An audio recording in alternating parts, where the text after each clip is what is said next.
islands are worlds of their own. Places apart where life has evolved differently. But in our modern interconnected world, islands are also part of a global community that's changing, for better or worse.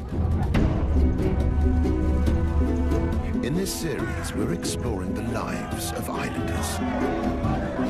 We're discovering that no matter how distant they are from the mainland, how distinctive their histories, or how proud they are of their independence, islands can't separate their futures from the fate of humanity as a whole. In so many ways, these shores are the front line of global change. What happens here matters to us all.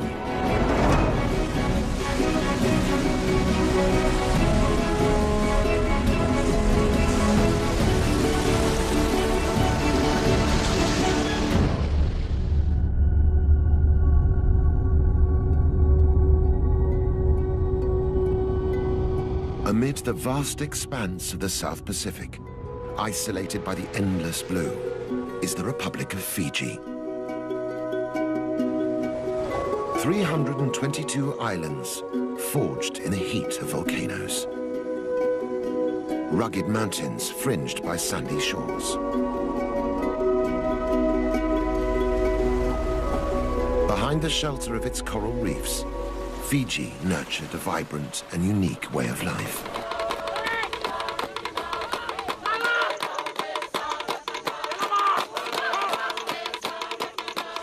Over the centuries, it grew to be a powerful and proud culture. Notorious amongst early European explorers for its ferocious cannibals and mighty warriors.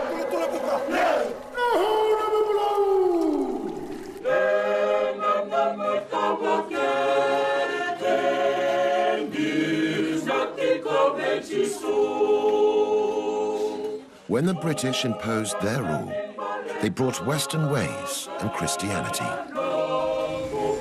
They also brought waves of immigrants to farm fertile fields of sugarcane. Indian laborers, whose presence here was a trigger for conflict and violence.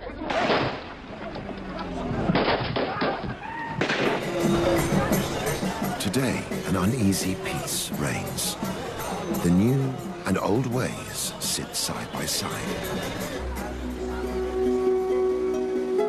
And the latest arrivals are tourists, for whom Fiji's islands are a tropical paradise.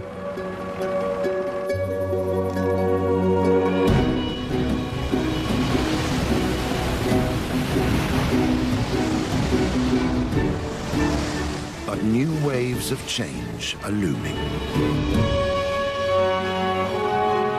They're threatening to turn this idyll from playground to battleground.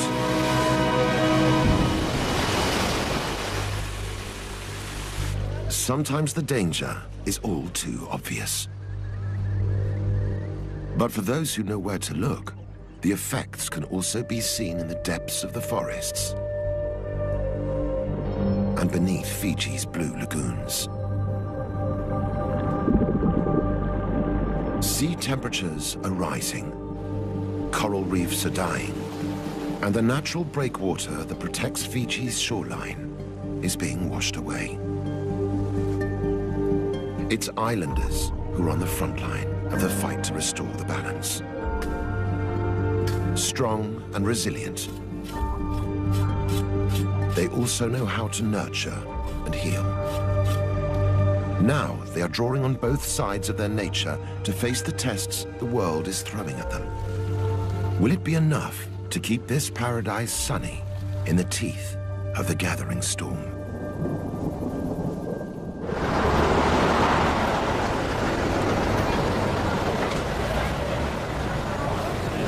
Today, most of Fiji's 1 million population lives on the big island of Viti Levu. The capital, Suva, and a dozen other towns pulse to an urban beat. But outside the cities, life is organized along traditional lines. Head a few kilometers off the southern shore of Viti Levu to the island of Benga, and the importance of the old ways is clear to see.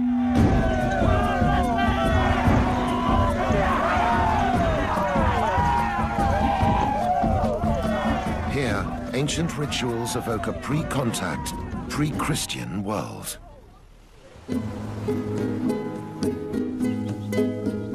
Distanced from the mainland, life moves at its own pace on Benga. Underpinning this modern-looking village is a unique way of life, where ancient traditions still survive. Villagers live as a collective, sharing the work and the wealth amongst themselves.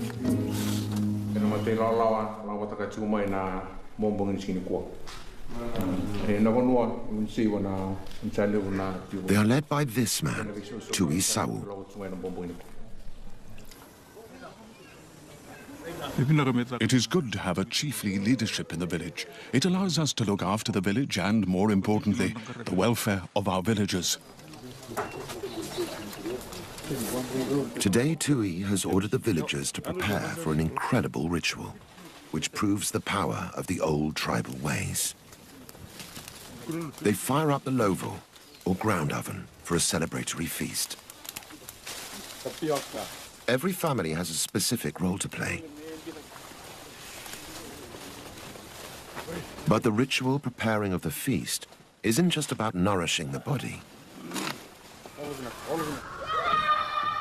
It's one of the ways in which village children are taught to respect their tribal traditions.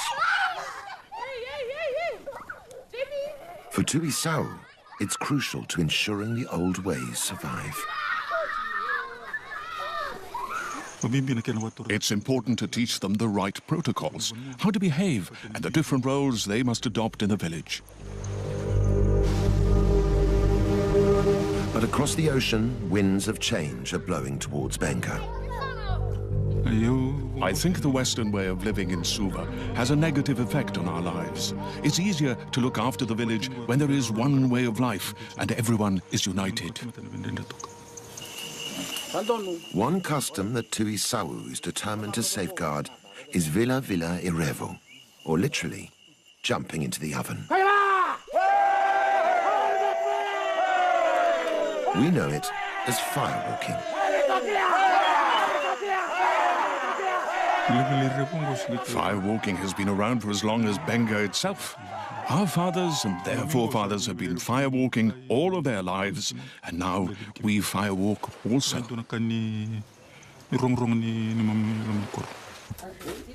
Firewalking is just for men, but everyone's involved in weeks of preparations.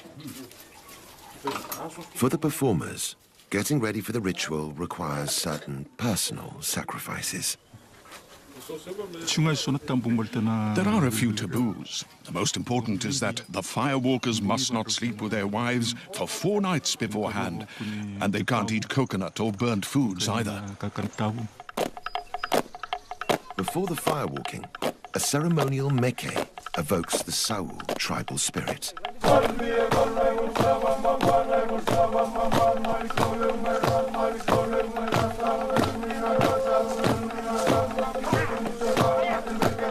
Warriors brandishing old war clubs reenact the battles of village ancestors.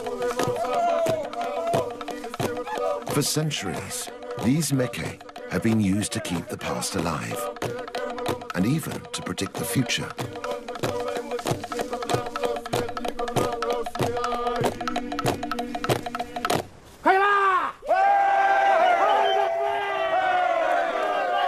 The priest starts the ritual, calling the firewalkers to prepare the flaming pit. It's vital everyone follows instructions. If someone breaks the rules or taboos, they will get burnt. They can be bedridden for 4 months and must be nursed at home until the burns heal.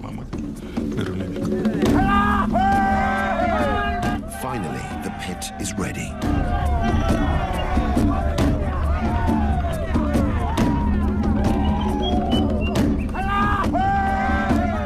by one, the Sawu tribesmen brave the scorching heat to walk in the footsteps of their ancestors.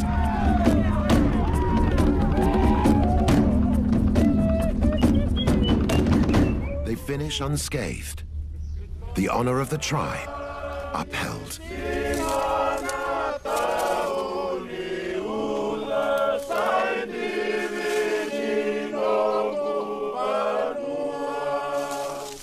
But Tuisawu knows the isolation of the island can only protect its people for so long.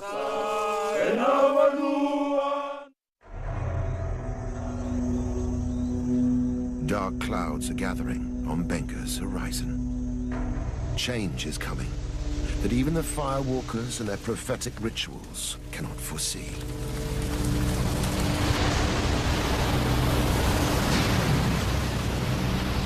It won't be the first time waves of unexpected change have washed over these islands. Less than 200 years ago, Fiji was a cannibal society. Tribal warfare was commonplace. Eating your enemy was the ultimate revenge.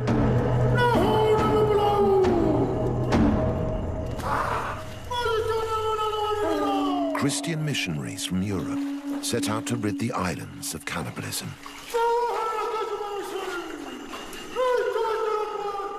In 1867, Thomas Baker, an ambitious young minister, would pay the ultimate price.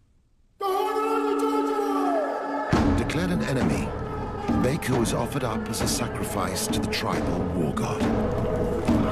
Then slaughtered, cooked, and eaten.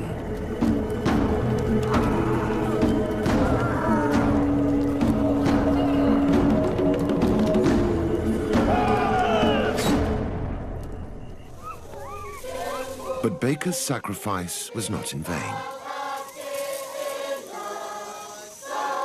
Violent Pacific traditions were tamed by Christianity. And today Fijian Christians regard the old days as Naguana ni Tevoro, the time of the devil. When Christianity came to Fiji, the missionaries were eaten. But people have seen the power of God and the gospel. It has taken away cannibalism and warfare. Asanatha Vikana is a Sunday school teacher in Nialwa village, in the north of Fiji's main island, Viti Levu. She's one of some 280,000 Methodists in Fiji. She's also the local chief's wife and must integrate her faith with the indigenous customs that are still central to village life.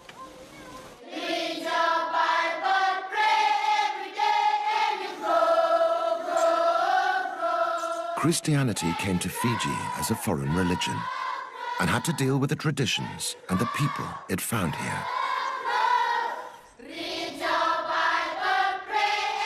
Images like this Black Christ are attempts to show that the Son of God came for people of all races.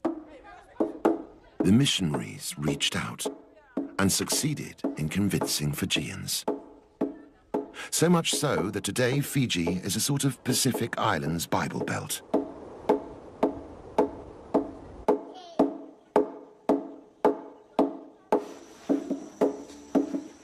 Although the days of tribal warfare are behind them, the villagers still have a tribal approach to worship. Christianity here is a real communal event.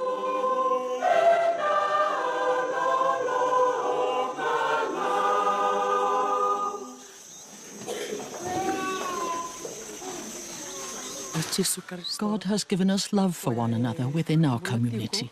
That's why our village is united. Also uniting the village is Asanatha herself. As the chief's wife, she shares his responsibility for the community's well-being. I am the mother of the village. If someone is hungry, it is my job to give them food.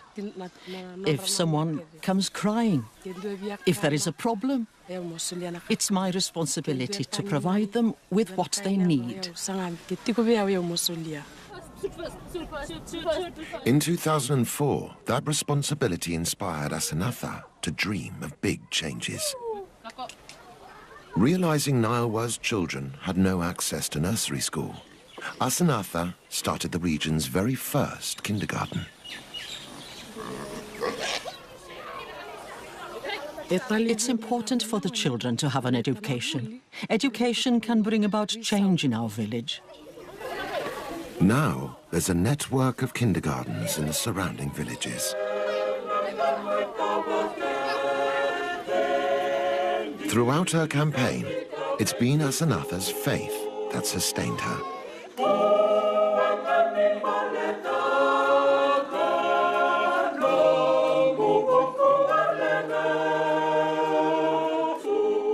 But the new faith and the old ways don't always go harmoniously together.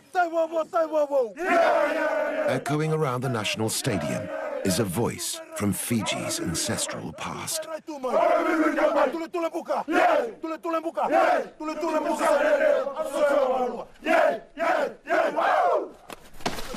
The Thimbi is an ancient war chant.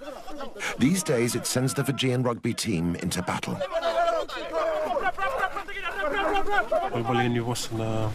The words mean, we have our shields and our spears, and we're going into battle. We're telling our opponents, we'll take you down. Now the Thimbi has become a rallying cry for ancient customs threatened for being unchristian.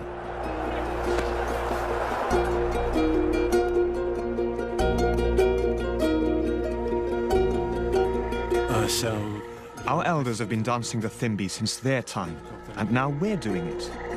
It's been passed down to us. Sorelli Nakalavuki performed the Thimbi in over 20 matches. The Thimbi makes you feel strong as you prepare for battle. It psychs you up, ready for the game.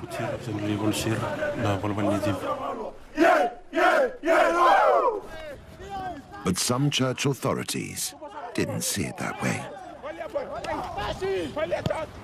In 2009, they declared the old war chant ungodly. With the support of the team pastor, they demanded a ban. Under heavy pressure, the team broke a 70-year tradition.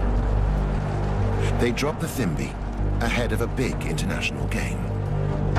Whether or not they angered their old gods, the team were badly defeated.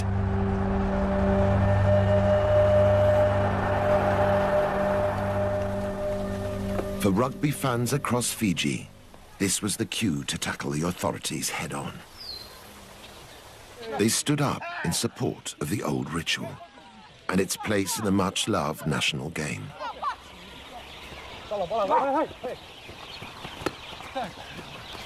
Like Christianity, rugby was brought here by Europeans, and it's been passionately embraced. Rugby is slowly becoming a religion in Fiji. There's a lot of support and encouragement for rugby in the villages.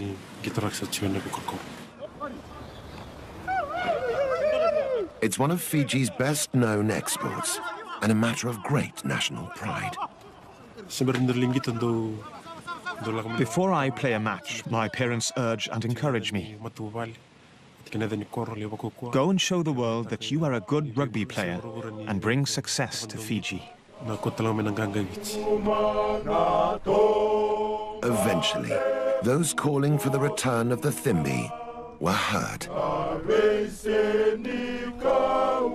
The rugby union stood up to the Christian objectors and reinstated the old war chant. Before each game, its battle cries echo once more, carrying Fiji's pride in its tribal past around the world.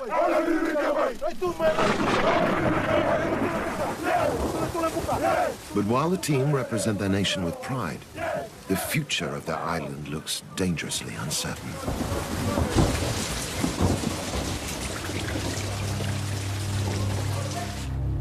Tides of change are threatening to wash away the land which inspires such patriotism. Fiji and the whole world is feeling the effects of climate change. A big factor on the island is the El Niño weather pattern.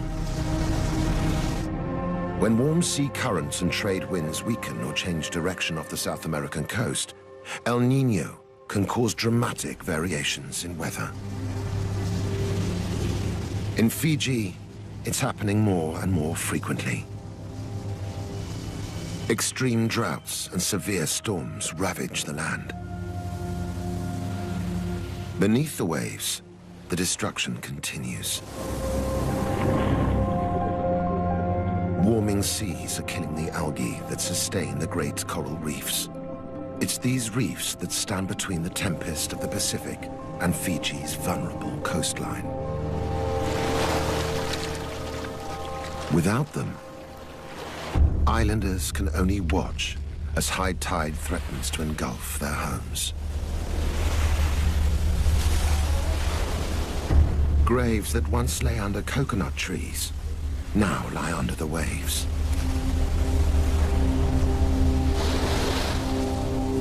History is being washed away.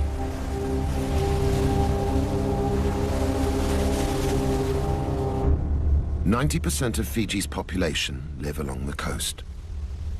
Many are wondering if it's time to head for the hills.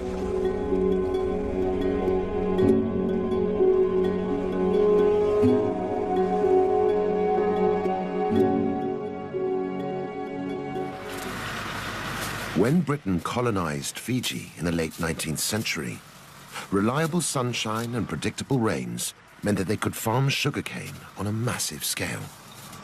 Sugar became the cornerstone of Fiji's economy. A new Pacific industry was born. Now, 4 million tons of sugarcane are produced every year. But not everyone enjoyed the riches that sugarcane brought. To harvest their wealth, the British needed more hands. Over 60,000 Indians were shipped to Fiji as indentured laborers. We were brought here from India to work on farms, on sugar plantations. They brought us here in ships. Some died on the ship, and they were thrown into the water. With the sweat of Indian labor, the sugar industry flourished. By the time indentured labor was abolished in 1916, the immigrants had built homes, schools, and futures. Few could afford to return to India, even if they wanted to.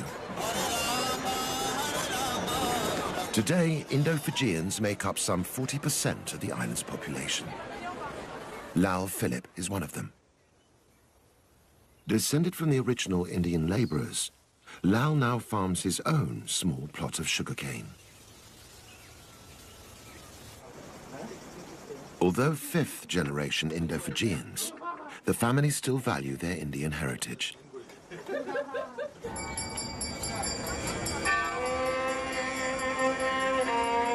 Their Indian spirituality has taken root in their adopted homeland.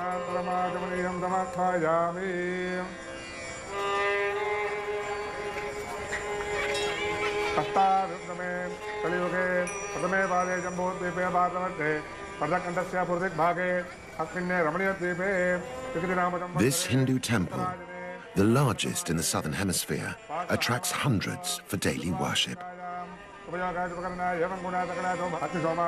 Its presence signifies the part Indo-Fijians now play in the life of the island.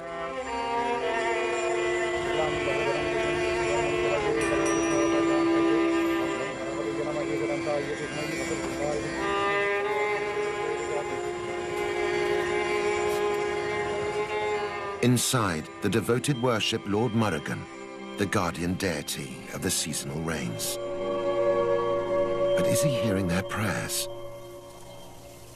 1996-97 was a very dry season. The cattle started to die and food was scarce. It was very difficult. We thought that we might not survive the drought. So many of our cattle died. The drought of 1997 was no exception. Records show that over the past 20 years, Fiji has been more drought-prone than ever before. It used to rain in December, January, February. Now we don't see rain, and it's too dry. Without rain, the sugarcane doesn't grow well, and the crop yield decreases day by day. The country is facing hard times.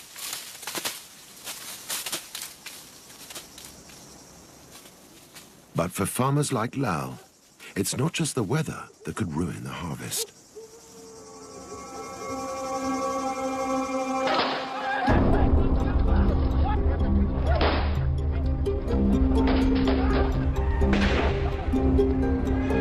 "30 years of political instability have rocked this island republic. The conflict stems from ethnic tensions between indigenous and Indian Fijians. In the past, those resenting the Indian presence took matters into their own hands. Blood was spilt on both sides. Fueled by these tensions, 4 governments were overthrown. Thousands of Indo-Fijians fled Fiji, but leaving wasn't an option for Lal. I'm an Indo-Fijian. My blood is mixed. If we're born in Fiji, then we are Indo-Fijian. Today, an uneasy peace reigns in politics. But the battle to protect these islands from the El Niño effect goes on. Droughts aren't the only problem. Extreme storms also threaten livelihoods. Satendra Philip is another member of Lal's family. He harvests his crop from the sea.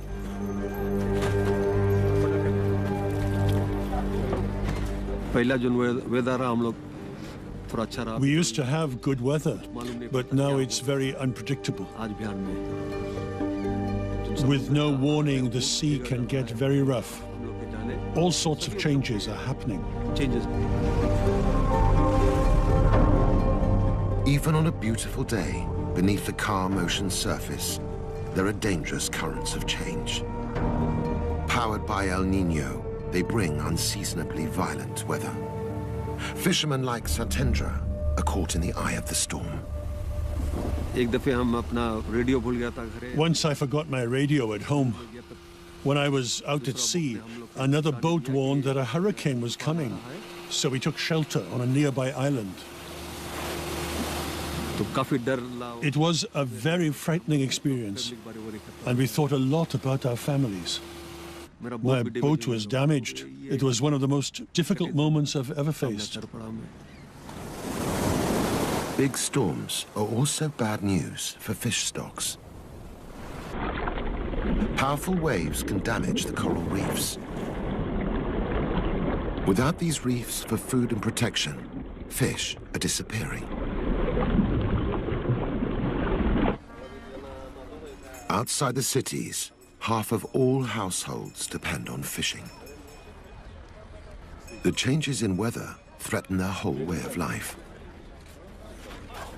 Their children face an uncertain future. If the extreme weather continues, it's not just the farmers and fishermen that will be affected.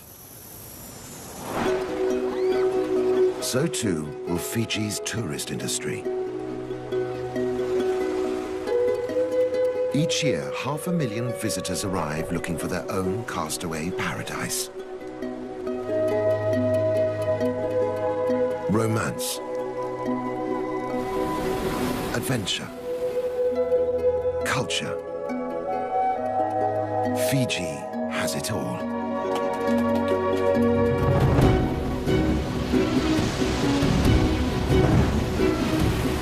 Today, the island boasts one of the most popular surfing swells in the world. But as the El Niño effect continues, even the bravest will struggle to ride out the storm.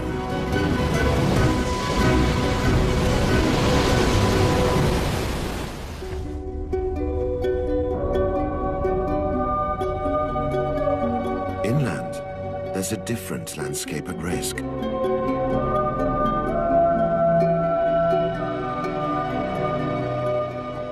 Fiji's mountainous interior is an unspoiled Eden. Imposing cliffs conceal rare orchids. Tropical rainforests hide a lush diversity of life.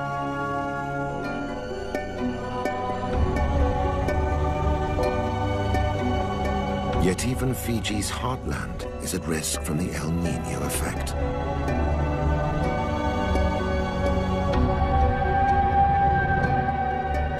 An increase in extreme weather is causing vast landslides and devastating floods.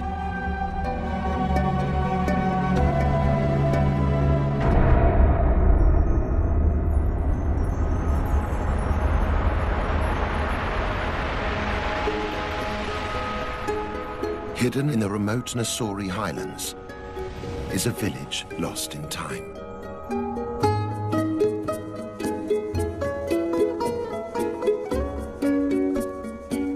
Navala is a Fijian village in the most traditional sense.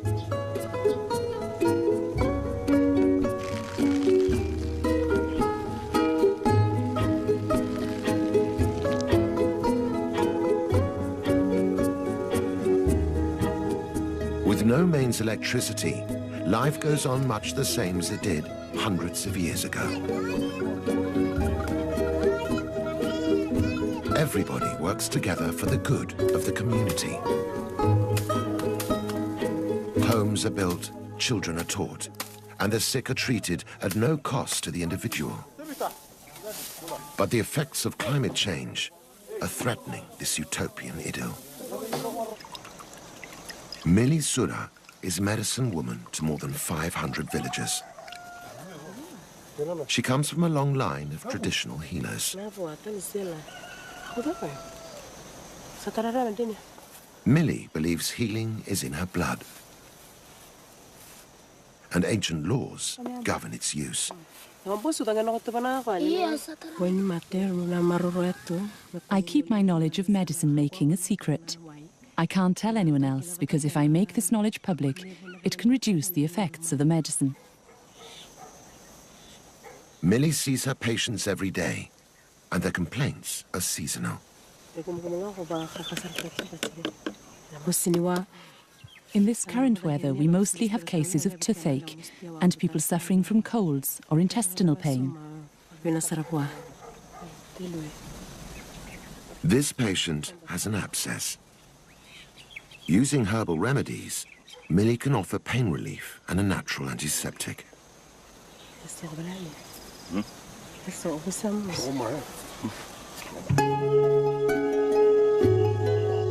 For ingredients, she's totally dependent on the huge natural pharmacy on her doorstep.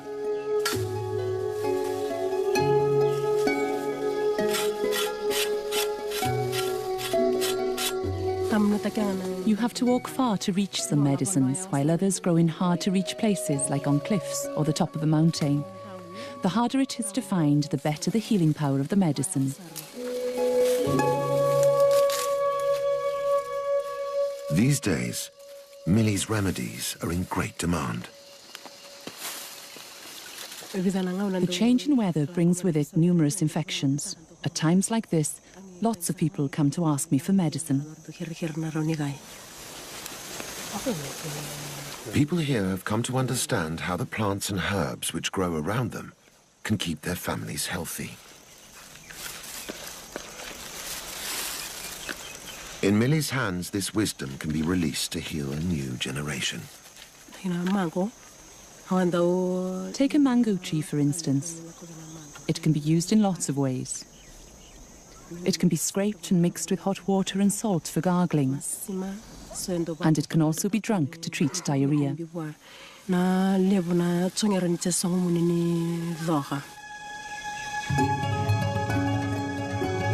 Diarrhea can be a killer in this village, particularly to the very young. It's crucial that Millie is able to find the right plants at the right time to treat it. But the changes in Fiji's climate are putting Millie's natural pharmacy in danger. She has to walk further and further to find the plants she needs. Millie is worried that one day they won't grow at all. It's been very dry and windy. It hasn't rained for a while now. Many plants and trees thrive in wet conditions, and too much heat can destroy some medicinal plants. The whole island seems to be sending a message that the balance of life here is changing. Since the dawn of time, it's the sea that has kept the equilibrium. As powerful waves sculpted the landscape, life on Fiji evolved in sync with the swell. But the tide is turning. The sea surrounding the islands is warming, killing the fragile ecosystem beneath. It's a symptom of global warming that the islanders must address, or suffer the effects. Panapasanamali is on a mission to restore the balance of life in Fiji's waters. He's taking a hands-on approach to fulfilling the responsibility passed down to him by his tribe. I'm one of those who are called the Fishmen. I was chosen by the Nakalevu, the High Chief of Nadroga. Our relationship with the sea began with our forefathers, and I inherit that today. As part of that legacy, Panapasa is trying to halt the damage that's going on beneath the waves, starting with the coral reefs.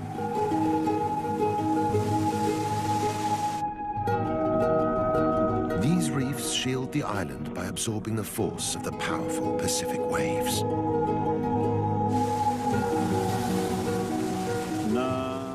The reef is very important to us. I'm witness to this. During bad weather like cyclones and tsunamis, the reefs protect us from the effects. The reef is also home to many species of fish. Feeding on the coral, some fish produce and excrete tons of sand, which is key to replenishing Fiji's shoreline.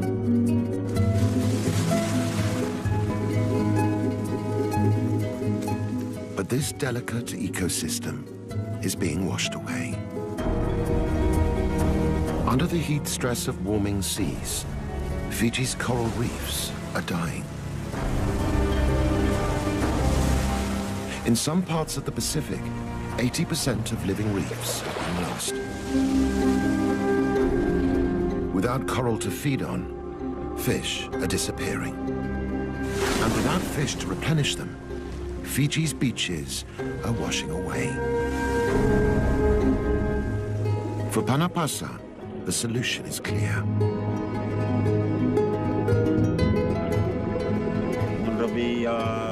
The relationship between the fish and the sea needs to be revived. We need to restore life to the waters.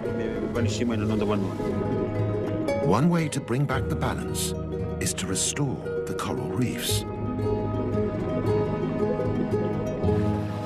On the island of Motoriki, villagers are doing just that.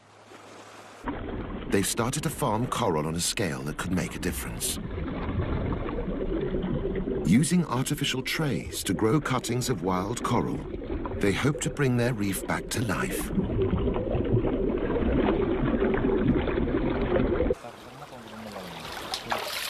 In just 12 months, these tiny cuttings will have doubled in size.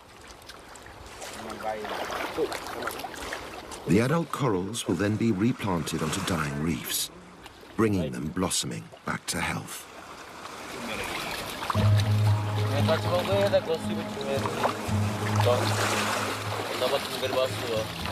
By renewing the reefs, these islanders are helping build a sustainable future for Fiji. One that could make a global impact.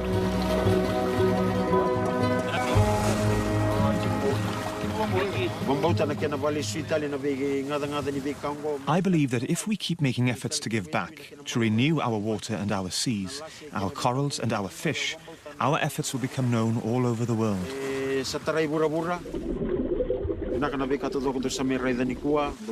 Everything you see here, I have faith in and believe in. Though it's too early to see long-term results, the signs are promising. The islanders have started a fight back against climate change in Fiji.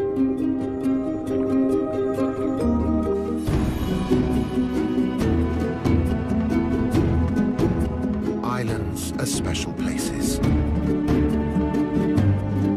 Fiji's islands amongst the most distinctive of them all.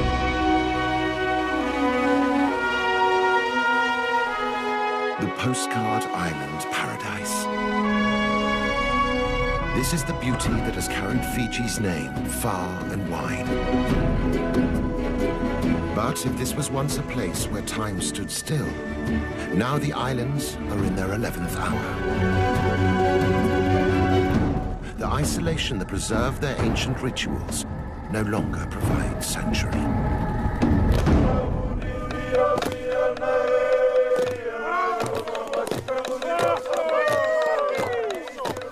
Fiji's children are taught to respect traditions passed down from their fathers and to learn from the care lavished on them by their mothers. These are children who can still enjoy their season in the sun. But as they grow, they'll tackle challenges no other generation has had to face. Not only must they learn to live with their divided past, they must build their future in a changing world and protect their islands in all their fragile beauty. Facing new horizons, Fiji's children must adapt, even as they hold fast to the strengths their island legacy has given them. In a changing world, we all have lessons to learn from Fiji.